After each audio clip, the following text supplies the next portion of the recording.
Welcome to this presentation about the NoveList K-8 Plus LibGuide that I have created for the Saskatoon Public School Division. My name is Dawn Opheim, and I am a former teacher librarian with the school division and a current grade 5 and 6 teacher. Because of the nature of my position as a classroom teacher, my knowledge as a teacher librarian, and my understanding of the current limitations of teacher librarians due to time constraints, I chose to create this LibGuide to focus on NoveList K-8 Plus since the school I'm in ranges from kindergarten to grade 8. I wanted to create a resource that would be suitable for the age ranges I'm most familiar with and hopefully provide them with the resources to learn how to navigate NoveList K-8 Plus on their own and discover books that awaken or fuel their love for reading. This resource is intended for students throughout our division to use, as each school in our division has their own LibGuide, and this could be copied and housed as a separate page on any LibGuide that wanted to use it. For those of you that don't know what NoveList K-8 Plus is, it is a database that connects students with reading suggestions and features expert recommendations and reviews on many books. NoveList is often promoted as a tool for librarians to help with readers' advisory, and it absolutely can be used for this purpose. Unfortunately, because our division has seen a drastic reduction in teacher librarian time within our schools, current teacher librarians are unable to provide the level of support and guidance that they have in the past, and resources like NoveList are largely unknown and unused.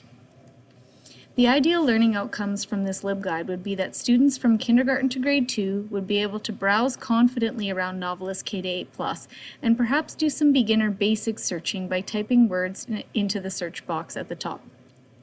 Students from grades 3 to 6 would have the basic browsing skills, as well as confidently being able to use NoveList's basic search functions, Boolean operators, and apply some limiters to their search results.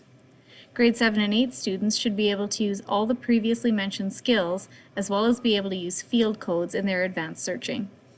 This LibGuide was created with this wide range of users in mind, as well as taking into consideration different information about what contributes to a student-centered, usable, engaging LibGuide for users.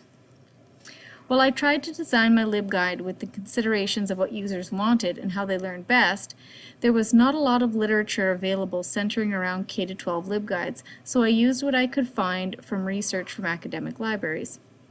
One of my biggest deviations, however, was to go against Barker and Hoffman's advice to have the navigational tabs along the side. Their article shares that users dislike the top navigation for aesthetic reasons and that sidebar navigation is becoming increasingly more popular and familiar to users. However, all our currently constructed LibGuides within the Saskatoon Public School Division are made with the tabs across the top, and this is what students are familiar with in our schools, so I chose to stay with this design for the NoveList K-8 Plus LibGuide. Another area where I deviated from advice was in the number of tabs that I had at the top for navigation. Bergstrom Lynch recommends no more than 6 navigational tabs, but after much consideration I decided to go with more than 6.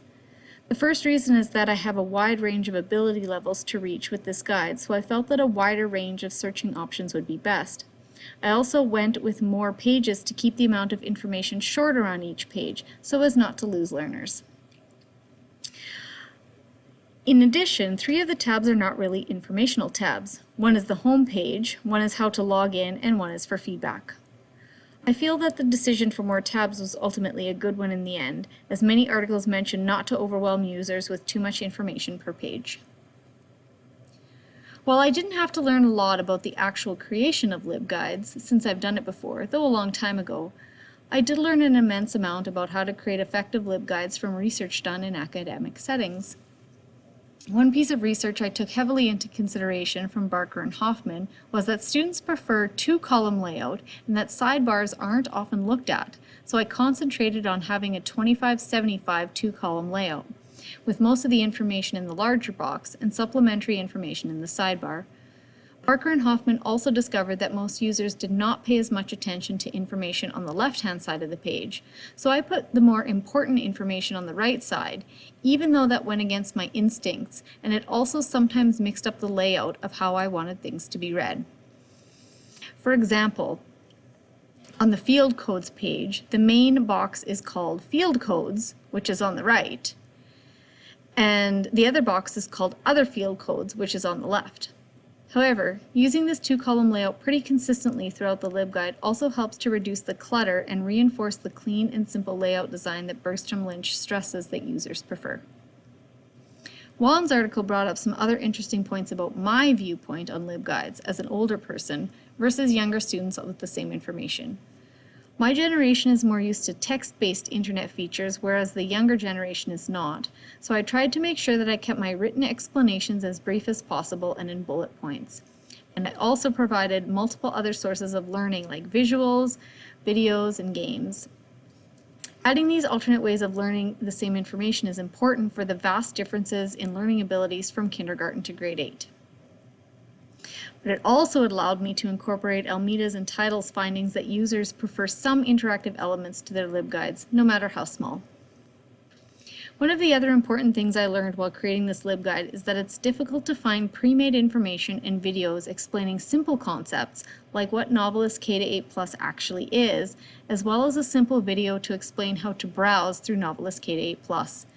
The latter is my biggest disappointment, since the basic browsing is a skill that I would want kindergarten through grade 2 to master, but that LibGuide page is primarily text-based, and the majority of them will likely not be able to read it. I'm sure that feedback on the LibGuide will tell me the same information, but I did not have time to create my own instructional video for that section of the LibGuide at this time. My process with implementing, testing, and gaining feedback about this LibGuide would take multiple steps, starting with reaching out to former teacher librarian colleagues to find out their thoughts and incorporate their suggestions. My second step would involve sending the LibGuide out to fellow teaching staff at the school I'm in, as well as former teaching colleagues. I would want to know their suggestions for how to improve the LibGuide for the age range and ability levels of their students. My third step would be to test the LibGuide out with my own classroom of students without giving any instructional guidance on it. Finally, I would ask the teachers in my school to use the LibGuide with their classes for some additional feedback before I made the LibGuide available to be used throughout the division by other teacher librarians. My current source of feedback is discussion post boards on the last tab of the LibGuide.